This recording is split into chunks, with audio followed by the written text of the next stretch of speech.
Hi friends, ఎలా ఉన్నారు? ఈరోజు మనం బూడిద గుమ్మడికాయతోటి హల్వా తయారు చేసుకుందాం. చాలా చాలా రుచికరంగా ఉంటుంది. తప్పకుండా ఒకసారి ట్రై చేయండి. చాలా బాగుంటుంది హల్వా. నేను కొలతల ప్రకారం చూపిస్తాను. మీరు అదే ప్రకారం చేసుకున్నారంటే హల్వా చాలా బాగుంటుంది. గుమ్మడికాయ నేను అంటే మరీ ముదిరింది కాదు, అలానే మరీ లేతగా కాదు. మరీ లేతగా తీసుకున్నదైనా బాగోదు. కొంచెం మీడియంగా ఉన్నది గుమ్మడికాయ తీసుకొని చక్కగా ముక్కలు కట్ చేసుకొని లోన ఉన్న గింజలన్నీ తీసేయండి. చాకుతోటి వీడియోలో చూపించినట్టు గింజలు తీసేయాలి. ఎక్కడ గింజలు లేకుండా చక్క గింజలన్నీ తీసుకోండి. ఇలా నేను గింజలన్నీ తీసిన తర్వాత పైన పొట్టు కూడా తీసేద్దాం. అంటే పైన తొక్క కూడా తీసుకోవాలి. గుమ్మడికాయ తినడం వల్ల వెయిట్ లాస్ కూడా అవుతాము. అలాగే బూడిద గుమ్మడికాయ షుగర్కి కూడా చాలా మంచిది అంటారు. అలాగే నేను బూడిద గుమ్మడికాయ పప్పు కూడా వండాను. చాలా బాగుంది. ఒకసారి మీలో ఎవరికైనా తెలియకపోతే ఆ వీడియో ఒకసారి చూడండి. ఇలా మనం బూడిద గుమ్మడికాయ ముక్కలు నేను ముందుగా అన్నీ కట్ చేసి పెట్టుకున్నాను కదా, శుభ్రంగా కడిగాను. ఇప్పుడు దీన్ని తురుముకుంటేనే బాగుంటుంది. ఇది పెద్ద రంధ్రాలు ఉన్నది, ఇది చిన్న రంధ్రాలది. చిన్న రంధ్రాలది వద్దు, పెద్ద రంధ్రాలది అయితే మనకి హల్వా తినేటప్పుడు కొంచెం అంటే పీస్ నోటికి తగిలి బాగుంటుంది. మరి చిన్న రంధ్రాలు ఉన్నది తురుముకున్నారనుకోండి, అది హల్వా కొంచెం మెత్తగా అయిపోయినట్టు బాగోదు. అందుకు ఇలా పెద్ద రంధ్రాలు ఉన్న వైపు తురుముకోండి. హల్వా తినేటప్పుడు చిన్న పీసుల కింద తగిలి టేస్ట్ బాగుంటుంది. గుమ్మడికాయ మీకు ఉన్నప్పుడు తప్పకుండా ఇలా హల్వా తయారు చేసుకోండి. చాలా బాగుంటుంది, పిల్లలు కూడా నచ్చుతుంది. నేను కొలతల ప్రకారం అన్నీ చెప్తాను. మీరు అలా కరెక్ట్గా తయారు చేసుకున్నారంటే ఇంకా హల్వా సూపర్గా ఉంటుంది. ఇదే విధంగా మనం బూడిద గుమ్మడికాయ ముక్కలన్నిటిని ఇదే విధంగా తురుముకోవాలి. చక్కగా తురిమిన తర్వాత చూపిస్తాను మీకు. ఇలా తురుముకోవాలి. ఇందులో వాటర్ ఎక్కువ ఉంటుంది బూడిద గుమ్మడికాయలోని. ఇలా జల్లెగరిటె పెట్టుకొని మనం తురుగుని కొద్దిగా పెట్టి చేతితోటి జస్ట్ నొక్కాలి. మరీ అంటే జ్యూస్ కొంచెం ఉండాలి, అలానే ఎక్కువ ఉండకూడదు. జస్ట్ ఇలా కొద్దిగా నొక్కితే ఈ గిన్నెలోకి మనకి జ్యూస్ పడుతుంది, గుమ్మడికాయ రసం పడుతుంది. అలానే మరి గట్టిగా నొక్కండి. కొంచెం ఈ తురుగులోని జ్యూస్లా ఉంటేనే బాగుంటుంది. చక్కగా ఇలా మనం ఇలా ఫిల్టర్ చేసుకున్నాం కదా, దీన్ని ఒక బౌల్లో వేసుకుందాం. ఇదే విధంగా గుమ్మడికాయ తురుగునంతా వీడియోలో చూపించినట్టు ఈ విధంగా మనం చేసుకోవాలి. ఇలా మొత్తం అంతా ఫిల్టర్ చేసుకున్నాం కదా, ఈ జ్యూస్ని పక్కన పెట్టుకుందాం. ఇప్పుడు మనం కొలుచుకుందాం. ఒక కప్పు తీసుకుందాం. నేను చూడండి కప్పులో వేసినప్పుడు ఇలా నొక్కి వేస్తున్నాను. మీరు పైన వేయడం కాదు, చేతితోటి ఇలా గట్టిగా నొక్కండి. ఇలా నొక్కి కొలత తీసుకోండి మీరు.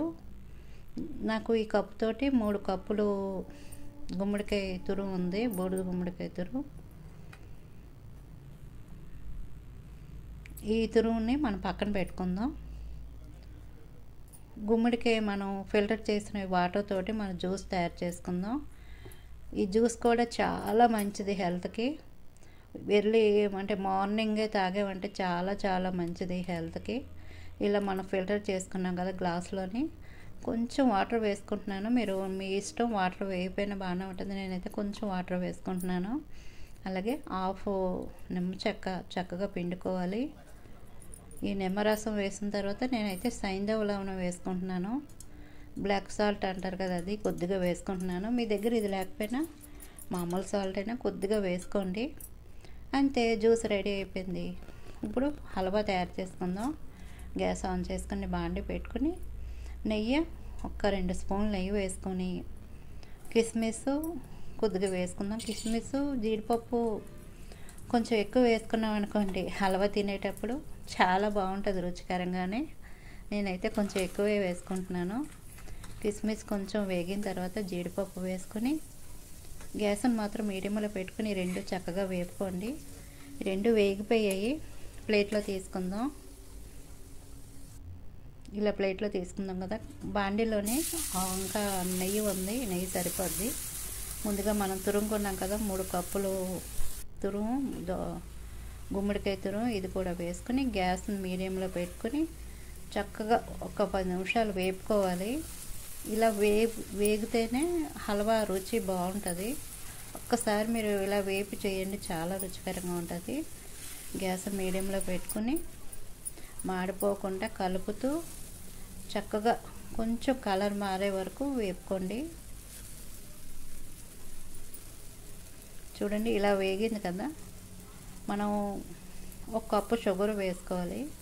అంటే బెల్లం కూడా వేసుకోవచ్చు ఇందులోనే. అంటే బెల్లం కంటే కొంచెం పంచదార వేసుకుంటేనే ఈ హల్వా టేస్ట్ బాగుంటుంది. మీరు పంచదార వద్దు అనుకుంటే ఇదే ప్లేస్లోనే ఒక కప్పు బెల్లం వేసుకోవచ్చు. చూడండి షుగర్ వేసిన తర్వాత చక్కగా వాటర్ కింద బయటకు వస్తుంది. అంటే షుగర్ అంతా కరిగిన తర్వాత ఇలా వాటర్ కింద వస్తుంది.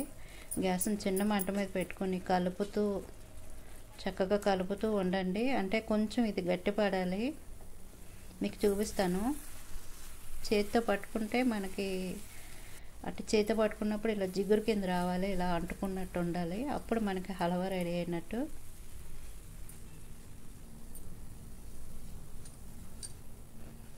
చూడండి కొద్దిగా ఇలా చేతితో పట్టుకున్నామంటే మనకి తెలుస్తుంది. ఇలా పట్టుకున్నప్పుడు చేతికి కొంచెం జిగురుగా ఇలా అంటుకున్నట్టు అవుతుంది.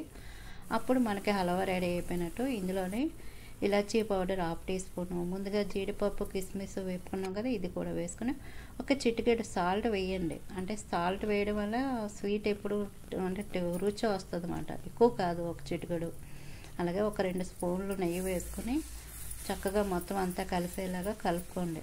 చూడండి చాలా సింపుల్గా చాలా రుచికరంగా మనకి హల్వా రెడీ అయిపోయింది. చాలా బాగుంటుంది. నేనైతే గ్యాస్ కూడా ఆఫ్ చేశాను. ఇది కొద్దిగా చల్లారిన తర్వాత ఒక బాక్స్లో పెట్టుకుంటే మనకి చక్కగా ఫ్రిడ్జ్లో పెట్టకపోయినా ఒక 5-6 రోజులు బయట ఉంటుంది. ఫ్రిడ్జ్లో పెట్టుకున్నామంటే మనకి వారం రోజులైతే 10 రోజులైనా ఉంటుంది.